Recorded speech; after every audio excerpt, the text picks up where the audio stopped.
안녕하세요. 김동섭입니다. 8월 11일 아침 시작하도록 하겠습니다. 오늘 새벽에 끝난 미국 시장은 소폭 상승 마감했죠. 장 초반에는 1%대 급등하는 모습이 있었습니다. 미국 시장의 화두는 요 근래 말씀드린 것처럼 7월 소비자 물가지수가 중요했죠. 7월 소비자 물가지수 예상치가 시장에서 3.3%가 예상이 됐었는데 실제로 뚜껑을 열어보니까 약간 달라졌죠. 예상치보다 약간 하회인 3.2%가 나왔고요. 근원 CPI가 4.7이 나왔습니다. 3.3에서 3.2로 낮아졌고 근원 CPI가 4.8에서 4.7로 낮아지면서 인플레이션 둔화가 계속 진행이 되어 있구나, 뭐 이런 식으로 시장을 해석하는 것 같습니다. 그래서 장 초반의 상승은 완만해진 인플레이션으로 9월달에 추가 금리 인상 중단 가능성이 90%가 됐다. 그리고 내년에 금리 인하가 기대된다. 이렇게 해서 주가가 끌어올렸었는데 마지막에 밀려서 끝났죠. 그런데 금리 인하는 침체가 와야만 가능하죠. 금리 인하는 침체가 오지 않으면 금리 인하가 이루어질 수가 없습니다. 근데 침체가 현재 미국 시장은 없죠. 고용도 거의 완전 고용에 가깝지 않습니까? 그래서 아무것도 없는 시장이기 때문에 사실은 이 금리 인하를 기대하는 것은 좀 아니지 않나 싶은데요. 어쨌든 추가 금리 인하 중단 가능성을 생각을 하는 것 같습니다. 근데 저는 개인적으로 이런 생각을 하고 있습니다. 이 인플레이션이 13개월 전에 9.1%였어요. 그랬던 것이 꾸준히 내려와가지고 3%까지 갔다가 지금 되돌렸거든요. 그래서 13개월 만에 올라선 거죠. 저점 찍고. 바닥 찍고 올라왔다는데 포인트를 맞춰야 되는 거 아닐까라는 생각을 하는데 시장은 또 다른 쪽으로 많이 생각을 하는 것 같습니다. 어쨌든 향후 시장의 모습을 계속 봐야 되겠죠. 특히 유가가 84불까지 갔었는데 오늘은 소폭 내린 것 같더라고요. 유가의 흐름도 계속 지켜봐야 되겠죠. 아람코가 적장을 하고 있기 때문에 감산을 계속 유지할 확률이 높다고 하죠. 그렇다면 유가는 떨어지는 것보다 올라갈 확률이 높다라는 거, 그게 향후 시장에 어떤 영향을 미칠지 그것 계속 봐야 되지 않을까, 이런 생각을 해봐야 될 것 같습니다. 시장에서는 현재 이 상황에 대해서 이렇게 굉장히 좋게 해석하는 사람도 있지만 오히려 그 근원 CPI가 고착화돼 있다는 우려도 한편으로 나오고 있는 상황도 있다, 이렇게 보시면 될 것 같고요. 샌프란시스코 그 연은 총장인 메리 데일리가 이런 발언을 합니다. 연준이 긴축이 충분했다고 느끼기 위해서는 더 많은 진전이 필요하다라는 얘기를 합니다. 그러니까 우리가 느낄 수 있는 확실한 지표가 좀 더 나와야 한다 하는 거죠. 그렇지 못한다면 믿을 수 없다는 거죠. 그리고 9월의 금리 인상에 대한 거는 아직도 확인해 봐야 되겠죠. 8월에 소비자 물가에 따라서 결정이 날 겁니다. 7월보다는. 왜냐하면 유가가 계속 오르고 있기 때문에 그게 더 크지 않을까 생각을 해봐야 될 것 같고요. 자, 미국 시장을 보시면은 나스닥 0.12% 상승, 다우 0.15% 상승, 이렇게 마감을 했죠.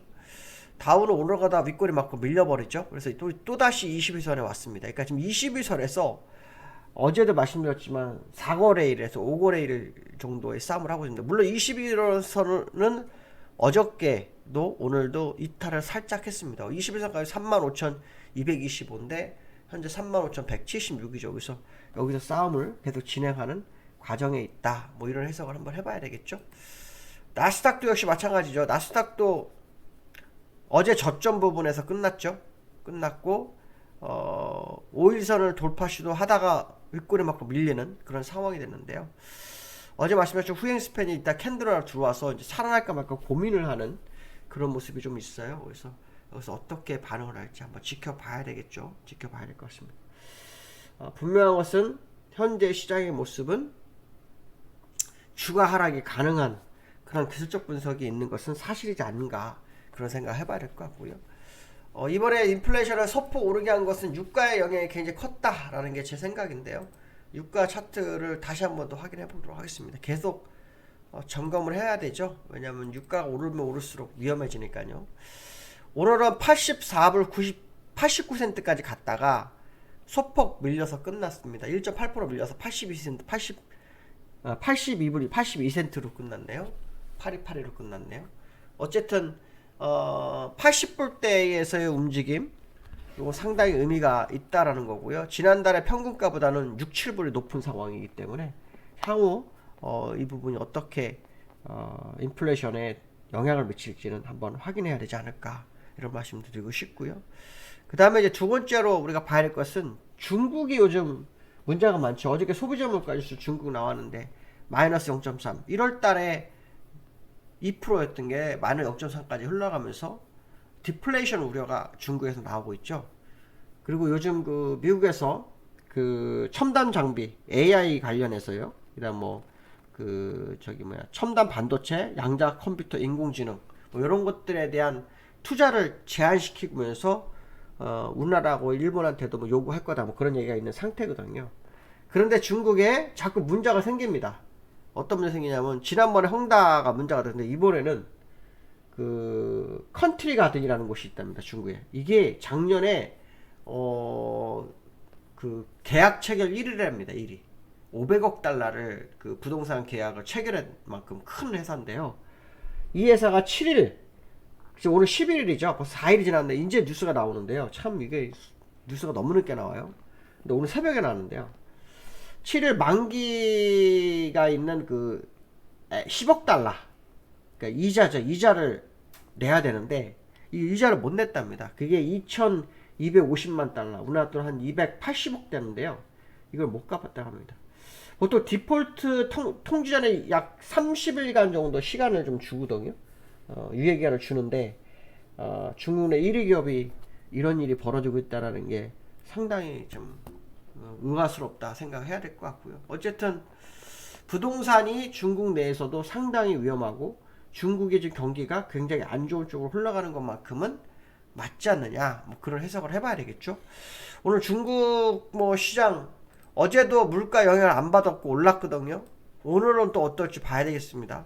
중국 보시면 어저께 21선 위에서 양봉을 세워서 싸움을 하고 있는 그런 상황의 모습을 보였는데 오늘도 이 흐름을 유지하는지가 상당히 중요하지 않을까 생각하고 있고요. 만약에 오늘 이 뉴스가 또 시장에 문제가 된다면 또 한번 흔들 수 있겠죠. 또 한번 흔들 수 있습니다. 일단 어쨌든 중국이 악재가 연일 나오고 있고 악재 속에 파묻혀 있는 그런 상황은 맞다. 문제는 이제 이게 중국이 문제가 되면 우리나라도 중국 수출에 상당히 물론 많이 다변화를 시켰긴 했지만 영향이 계속 올 수 있는 그런 상황으로 갈 수 있다. 그런 해석도 할 수 있겠죠. 코스피가 2600 턱걸이만 어저께 2601에 끝났습니다. 어저께 만기였죠. 막판에 그 선물을 가지고 쑥 땡겨가지고 코스피 올려놓고 선물을 막판에 다시 밀어버렸습니다. 어제 그게 우리나라 시장의 모습이었는데요. 이 코스피 보시면은 그 외국이나 기관이 어저께 쌍끌이 매도였어요. 쌍끌이 매도였는데 쌍끌이 매도였는데 주가가 어저께 하락을 하다가 되돌렸어요. 아마 만기 그 옵션 포지션 아마 그 영향을 받은 것으로 좀 보고 있는데요. 앞으로 어떤 흐름이 나올지는 그 결국 기관과 외인의 현물 수급이 중요하다 이런 해석을 한번 해봐야 되겠죠.